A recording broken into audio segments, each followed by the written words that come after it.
at this time, we've seen 2 episodes of Peacemaker. What are you thinking so far? Peacemaker season 2. It's more Peacemaker. it's very strange because it opens up. It does like a previously on, and it's all this stuff from the series. And then at the end, they instead of the Justice League, when he's walking away from the adventure and he's carrying James Gunn's wife, he runs into the Justice League before, but they replaced them with the Justice Gang in the previously on. From Superman, Green Lantern and Hawkgirl and Mr. Terrific. Those are retcons, so it's now firmly in DCU. It's a lot of banter. that's a lot of that. It's a lot of that improv banter. I was worried it would be, and it was. And it's like more of the same. They must do a lot of improv because even in the post-credit scenes, they do like alternate takes of the improv, and it's like not funny at all. It's a very specific kind of improv formula, which is like one character is grounded and one character is crazy, and the crazy character starts like he goes too metaphoric or too tangential, or he gets lost in his own thoughts, and in the process he says funny things. And then the other character, normally one of the women, what are you even saying right now? Are you for real? What is that even? What is that? What even words are those? John Cena, Peacemaker. He's trying to get into the Justice Gang, so he does like an interview there. And there's another bantery scene where like they have a malfunctioning microphone, so they're like insulting him, and he can hear everything. And they're like, "Oh, were you hearing that the whole time?" Oh, and it's like it goes on forever. It is not funny, motherfucker. How long has this been like this? I'm guessing all day. All day? Who set it up? Guy. Whoa, no, hey, I am not an AV guy. I'd stand to it. The bodyguard? He is more than just his God damn it, occupation. Guy! It's like the least funny thing ever, and it's bantery and improv-y, and every scene is like this. Yeah, the comedy doesn't work for me so far. But whereas the drama kind of is. Yeah, so he doesn't get the job. He's kind of depressed. He's not getting the girl, James Gunn's wife, girlfriend. So he's getting turned down by her. So he has like an orgy for some reason. He has like the door that his dad has, which was like a storage portal. And when he goes in there, he basically stumbles upon another universe with him in it. And in that universe, his dad is alive and he's like a nice guy. And his brother is alive, and because he killed his brother in childhood, and it's kind of like a formative trauma. So that's actually interesting because it's like, what if there was a world where the thing that like you think is a foundational trauma never happened, and so he gets to interact with his brother that's dead. He gets to interact with his father in a way he has never been able to. That's a very interesting, compelling thing, but it's surrounded by all of the side characters in his like team, like Vigilante, the lady. I don't know. They're all the same kind of like quirky character that has all for humor, and they're all like gimmick characters. Isn't this guy supposed to be a very good writer? What the hell is this? And the only person who's interesting is John Cena because he's charismatic. Yeah, he's great. I remember like there was a long time ago, Lloyd Kaufman was interviewing James Gunn, and he was like, what I make sure to do when I was like writing Scooby-Doo is make sure that if you didn't know who was talking, just based on what they were saying, you would know right away who it was. I'll be honest, I went through the original Scooby-Doo episodes and wrote down the dialogue of all the characters. If you read the dialogue from the cartoons, you cannot tell very much at all the difference between Fred and Daphne. That's how I can establish different characters in comics. Gods and monsters. First chapter is called Gods and Monsters. Right into Aquaman. And moving along. That moves directly into The Flash and then into Aquaman 2, which leads directly into our next few projects. We keep moving. We get to Blue Beetle. Blue Beetle happens. Boom! We go straight into Superman. Superman is going to dovetail nicely into Peacemaker Season 2. We will erase Peacemaker Season 1. We do not know what to do with Harley Quinn from the Suicide Squad. That's why that leads directly into The Flash. Although we do reference the Suicide Squad because we put a shot of it in the show. Creature Commandos is going to be animated. Rick Flag's hair will be white. It will not be white in any movie, so you will not be able to make the connection. The average person will absolutely not make the connection. Season 2 of Peacemaker will get 500,000 views. I hear it was the season 1 was a big hit, but it's what you think maybe it's not doing so hot. I don't hear people talking about it, to be honest. Yeah, nobody's talking about it. I mean, all you have right now is like the Samba TV numbers. You know, if you do like for like, it's doing worse than the Acolyte. So I'm just like we've been saying it now for ever since they announced him as their new god and monster. We were like, how's he going to navigate the continuity thing? Because some of his universe takes place in the DCEU, you know, the Snyderverse, kind of technically. I've heard him say the following two things.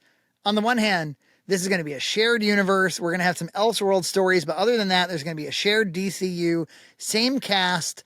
It's the stories are going to carry forward into animation, video games, live action TV, and live action movies. It's all going to be shared continuity. The DCU is connected in film, television, gaming, and animation. That the characters are consistent, played by the same actors, and it works within one story. Also, no movie, show, video game, or animated series has to look or feel or sound anything like one another.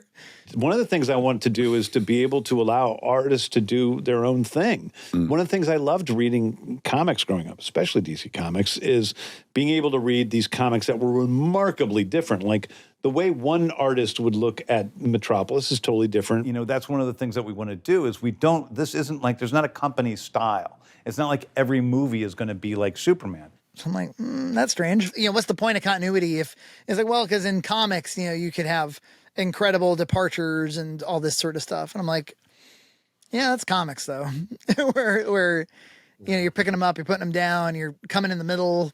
I do. It does feel like this show is where he wants to be. He said it's his favorite thing he's ever made. It's Peacemaker season 2. He said that. This is the God, it's honest truth. My favorite thing I do is Peacemaker because there are no rules. We can do whatever the fuck we want. And honestly, I believe him. I feel like this is where he's fucking around the most, and he's just like it feels more comfortable for him, even though I hate it. Like I like the bantery stuff is so bad. Like I can't deal with it. My butt's not big enough. Honestly, when I'm naked, it's just like a line. Pokemon is plural, not Pokemen. Well, I'm sorry. Pokemon's grammar is not my bag, man. 40,000 people fucking dancing. Just about how fucking awesome you are at doing conversations. The first season of Jersey Shore called, wants its haircut back, as if a fucking TV show could call you on the phone. I just think Guardians of the Galaxy, man. Guardians of the Galaxy. This dude figured it out. Like it's like a god and a monster handed him that franchise and said, you were made to make this. Maybe it's because like maybe Disney, you have like a little more obstruction and limitations maybe. Yeah, it could be. I just think those characters fit him. I think that Chris Pratt fit him like a glove. I heard him say, if Chris Pratt was 10 years younger, I would have cast him as Superman. You know, if Chris Pratt was 10 years younger, then I probably would have considered him. I think the rocket thing was the perfect vehicle for him to do his like therapy talk. I was watching an interview with him. I guess he was a hard drug addict for a while. Like, you know, a lot of people are like, I'm not surprised to hear that. They said, what were you into? And he was like, well, alcohol, of course.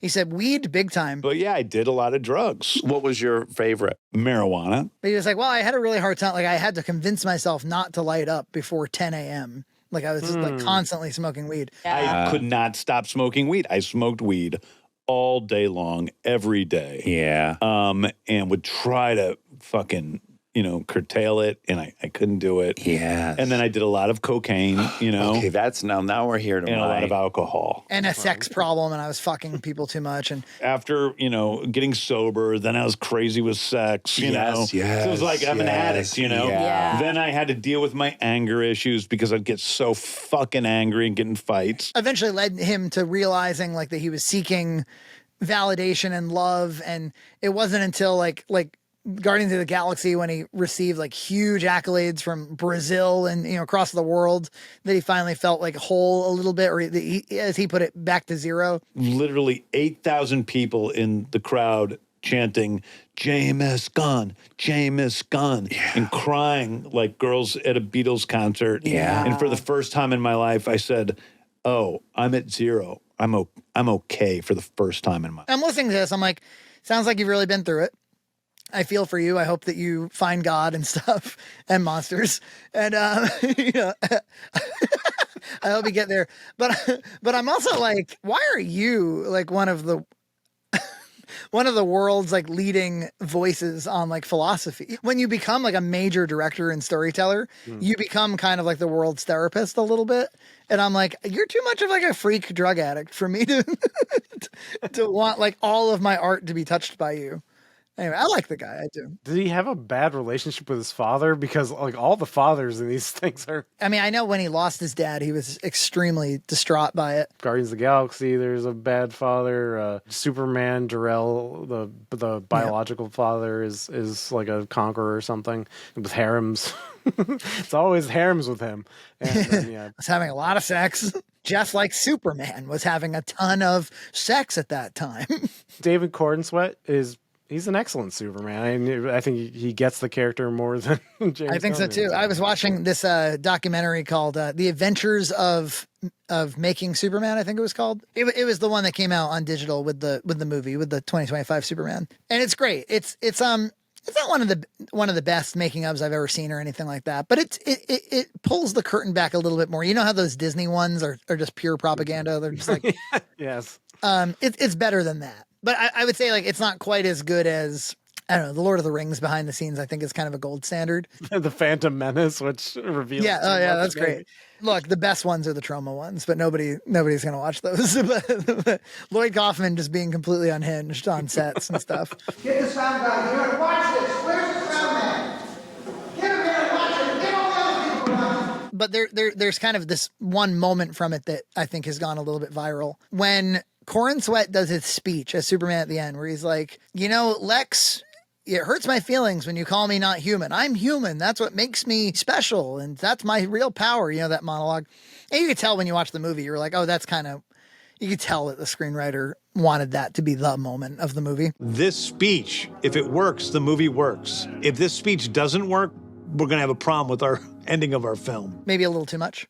Because I felt like it kind of showed up a little bit too unannounced. I'm the writer, and I'm going to tell you what the movie's about. Well, Cornsweet was struggling with the scene from James's perspective, and I was very surprised to see James was like out in Video Village, like basically off the set, watching the whole thing, you know, on a intercom and shit. Like he wasn't up with the actor the way like a Tarantino might be. When you watch it on a monitor, you're almost too much an audience member. No, this is the creative part. You're there. It's back and forth. So don't be in another room. Don't be watching TV. James Gunn enjoys working with Nicholas Hoult, Chris Pratt, people who don't ask a million questions, who just say the line. I think he does give them line readings.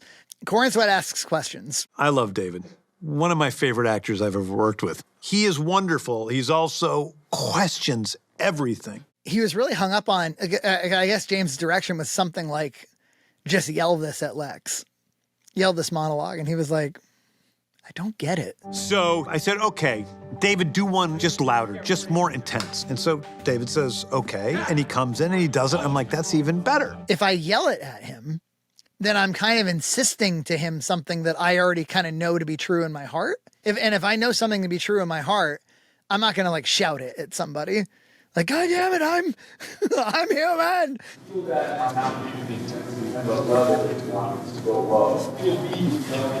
It's the moment of you acknowledging your own weakness. And he's like, and that would really not make sense because I just had this moment with Pa Kent where he kind of like rejuvenated me. Finally, Cornsweet just like walked off set and came to James. And I was like, okay, so it's just, the problem is I just had this conversation with Pa Kent and, and he starts trying to explain it. And he's like, so like, help me navigate that. And he's like, I don't know. James's direction was just really weird. He was like, well, it's not a silver bullet. So you probably still do struggle with that stuff a little bit. And there's not really any right or wrong answer. I'm like, ooh, this is not great direction. This is like, he's looking for a specific, like, why do I feel the need to insist this to Lex Luthor? And you're going like, because emotion is messy. You're doing that to him. Eventually they got there though. And Corn Sweat went back and he delivered it quite a bit differently, like a little bit more kind of like confidently and like self-assured. And it worked a lot better. And James said something like, I was really grateful that he kind of pushed, but you could tell he was definitely annoyed at first, for sure. Yeah. Yeah, I mean, it does seem like he always wants things a certain way, and yeah, you can tell he wants it to feel like a James Gunn movie. And this was a moment where it was Superman saying, "No, I need to make sure it's Superman." Well, it's kind of interesting. I feel like David Cornsweet and even what's his name, the previous Superman. Henry Cavill. I feel like they both like were pretty intelligent about how to treat Superman, you know? Like they were very thoughtful about it. To James Gunn's credit, I think he cast that movie pretty well. Yeah. So, the whole cast is excellent, I think, up and down. The only one I didn't like personally was Nicholas Hoult. I know other people really like him as Lex. That's great. I don't know. There's something strange about Nicholas Hoult that doesn't quite jive for me. Just in general when he shows up. Yeah, it feels like a British guy trying to be American, and it's just kind of stupid. I don't like feel the emotion from him in like any movie. That's not true. There's some movie called like The Queen, I think. Oh yeah. And he played cool. like a dandy from that period of time, and he was really off his rocker. You know, he shows up and stuff all the time. Or I liked him in what was that movie called? He played a zombie. It was a romantic comedy about a zombie, and he was the zombie. That movie was pretty good. I think he's kind of a boring actor, but people talk about him like he's one of the best actors. He's an A-lister. He's the top of everybody's list. I'm like, why? Maybe he's just really nice. Maybe that's what it is. Yeah, maybe. Yeah, he's probably easy to work with. He'll shout all the lines that James Gunn wants him to shout. Yeah, he won't be like, wait, that makes no sense. Can we rewrite the script? He'd be like, yes, sir. But Corn Sweat was like, no, I come from theater, and so we ask questions in theater, and we want to understand every beat. And so we're doing this in front of everybody. He starts saying, I don't know if I feel this. But you watch interviews with Corn Sweat, you're like, you probably could have directed this movie, dude. Like, pair him up with a good screenwriter, and like, yeah, maybe you might have a career someday. Because like, he's got really intelligent insights about who the character is and what he's supposed to be and stuff. I keep coming back to this idea that Superman, I think the core tension, and I still haven't quite seen this in any movie. You see it for moments, but it's not like the thrust of his story, is that like you have these seemingly godlike powers, but you're not God.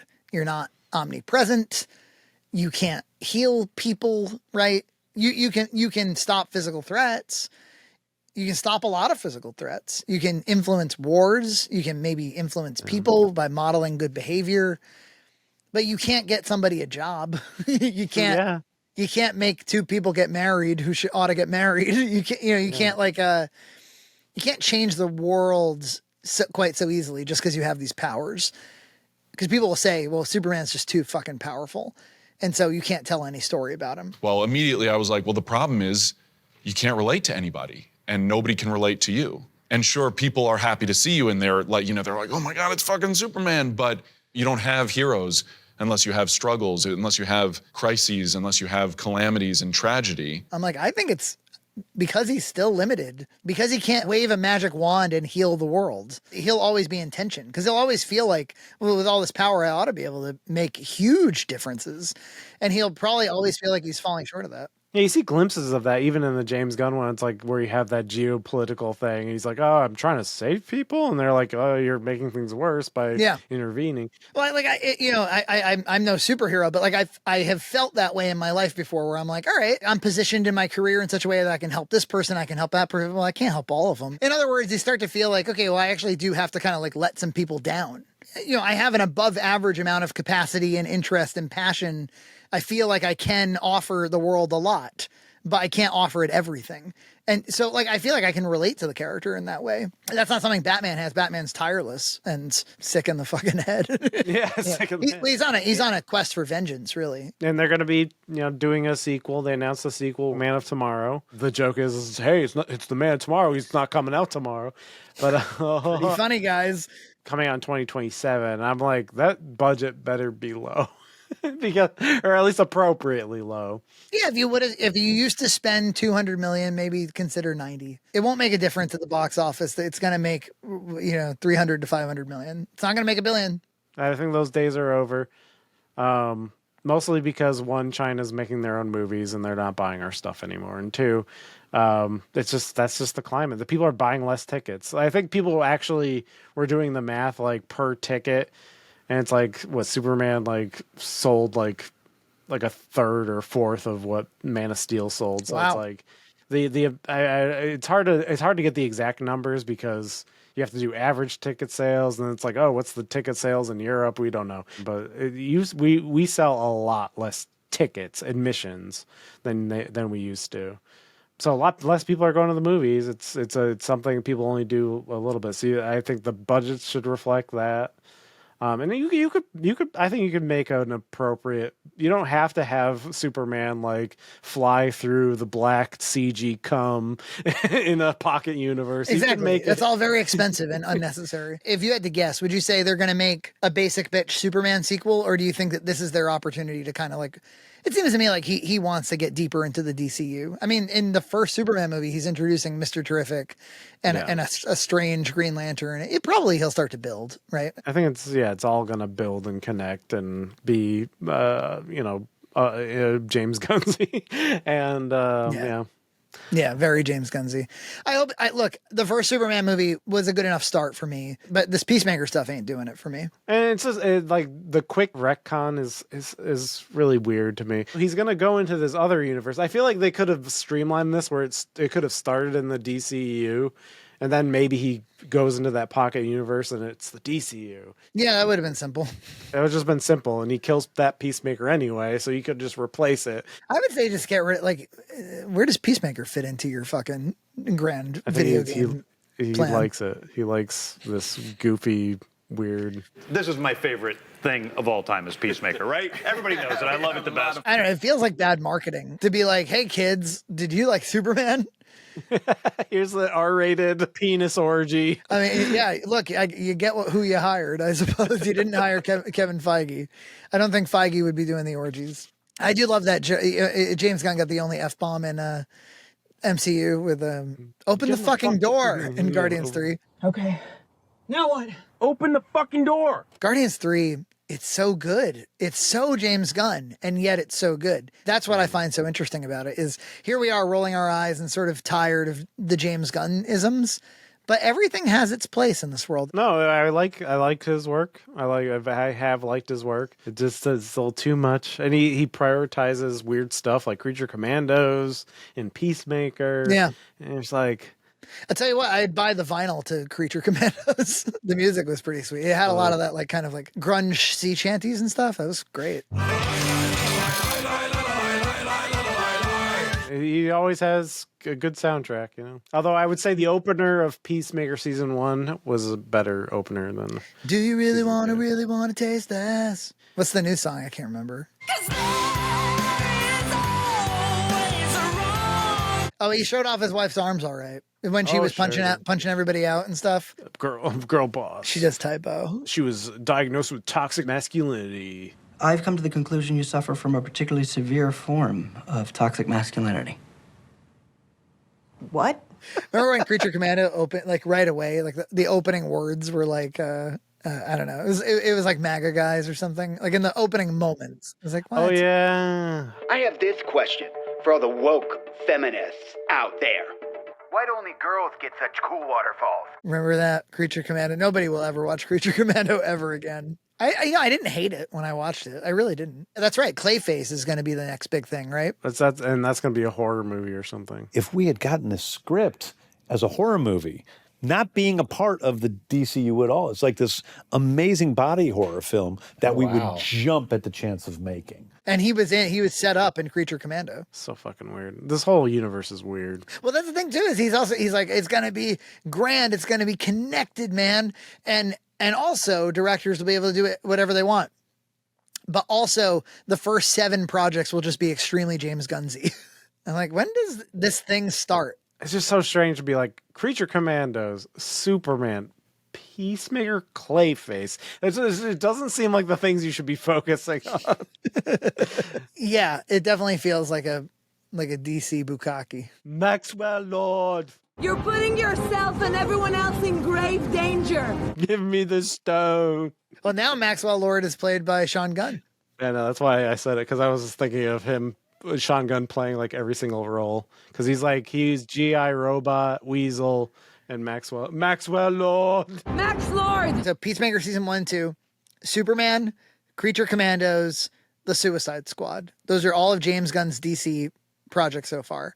Which one do you like the best? And why is it The Suicide Squad? Yeah, that's the best one. Because it's Guardians of the Galaxy. It's Guardians of the Galaxy, and it's well balanced. It's well paced. Remember, it looks like a little bit like grainy and hazy. The whole movie, it looks cool. Yeah, I think that's my problem with even like Peacemaker and Superman. They look boring to me. Yeah, I thought Superman looked kind of cool. The color design. It's the same cinematographer as The Flash, I think. Oh, okay. That Flash movie. I might have to revisit that Flash movie, though. That whole third act, I feel like I want to revisit. Because I feel like that was really kind of where that movie worked, right? Was the third act? Well, and the first act, actually. It was the middle that sucks. Yes. It's the middle that sucks. If it walks like a duck, it's either a duck or a duck wearing some type of human costume. I don't know. He's unable to hide his distinctive walk. How the fuck could that even happen? Subscribe to Red Cow Entertainment on Patreon for full episodes every other week.